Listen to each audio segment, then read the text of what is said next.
It's 7 a.m. at Shermer High School. Andrew, Claire, Brian, Allie, and John arrive reluctantly for Saturday morning detention. What unfolds in the next 8 hours is one of the most famous plots, forming one of the most iconic groups in history, The Breakfast Club.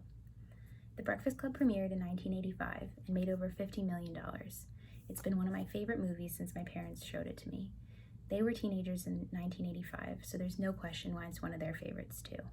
It serves as a source of entertainment and humor, but also attempts to impact its audience in a deeper way. It's a legendary movie that continues to showcase cultural commonplaces and timeless values through its dynamic characters, as well as depict realistic conflict. Like a typical coming-of-age movie, it touches on familial issues, self-esteem, and growing up, having a lasting impact on its audience.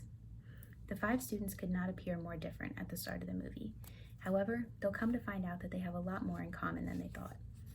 The opening narration is delivered by Brian, who says they saw each other as, quote, a brain, an athlete, a basket case, a princess, and a criminal, end quote, and nothing more.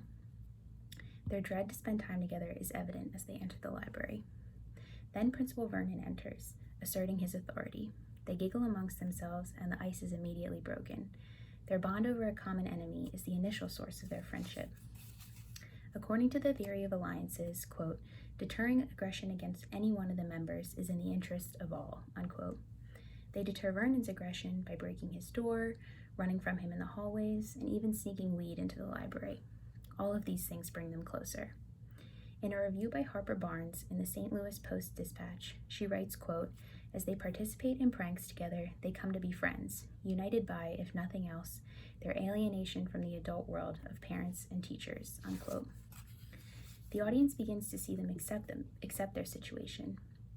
Despite many arguments, tears, and insensitive insults, they discover similarities between themselves, besides their hatred for Principal Vernon. Claire and Brian bond over parental pressure. Andrew and Claire share self-esteem issues that come from being popular. And Andrew, Allie, and John discuss abusive parents. This teaches the value of getting to know someone before deciding that you're too different. In general, people really aren't all that different. Everyone can find something in common. Because they took the time to get to know each other, they can form a bond that hopefully lasts beyond attention. Learning about each other showed how little you can tell about a person from what they let you see. Everybody has issues that they don't talk about. When they arrive, we get a glimpse of these issues.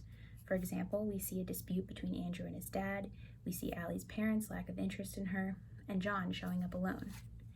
In a review, Roger Ebert claims that director John Hughes, quote, makes an honest attempt to create teenagers that might seem plausible to other teenagers, unquote. Most of their arguments stem from preconceived notions and assumptions that they have about each other. After multiple conversations, they discover that most of these are incorrect. This commonplace can be distilled into values of empathy and understanding. Especially for teenagers, these can be pretty difficult to stick to.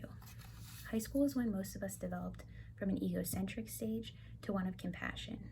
It usually takes many of us years, but we witnessed the Breakfast Club's development throughout their short time in detention. According to David Elkind in an article about egocentrism, quote, an adolescent reconstructs the thought of a person or persons whom they themselves have created or constructed, unquote. Through their eye-opening conversations, their opinions of each other are completely altered. The climactic, heartfelt conversation starts from going through each other's belongings. Their bags symbolize their emotional baggage. We get to learn about Claire first, and her honesty allows others to open up to sharing too. We see everything from academic stress to fear of disappointing parents to attempted suicide to abuse and neglect. After these things are exposed, their bond is taken to another level. They are able to make the most of their time together. The third cultural commonplace that the Breakfast Club expresses is valuable to everyone, no matter their age. Don't confine yourself to your comfort zone. As teenagers, it's hard to realize that life will continue beyond the 4 years of high school. Every problem seems life-ending, every class seems to consume you. They realize this when Brian asks, so on Monday, what happens? Claire says there's no way they can be friends after detention. She has the view that most high schoolers have. Keep within your circle and stick to what you know.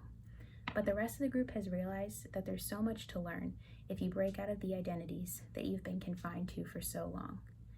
They've limited each other to the stereotypes assigned in the first scene, a brain, an athlete, a basket case, a princess, and a criminal. But as Brian says, these are, quote, the most convenient definitions, unquote. In an analysis on the Cinema blog, the author says that the characters start out flat, stuck within their stereotype, but then they become round and break out of that mold. They experience so much in detention together: bullying, running through the hallways, sharing party tricks, developing crushes, and so much more. It wouldn't be fair to ignore the effect that these things had on them, giving meaning to the movie's theme song, "Don't You Forget About Me." I don't think they imagined how much detention would change them, but it definitely did. No matter your age or your place in life, the Breakfast Club teaches lessons, expresses multiple cultural commonplaces, and instills values in its audience. It finds a way to balance humor and drama with values that are applicable throughout life. I find that pieces of culture, specifically art such as movies, are particularly powerful when they can find this balance. I encourage everyone to watch The Breakfast Club, even if you've already seen it. You'll learn something new about its characters, and most likely you'll learn something new about yourself.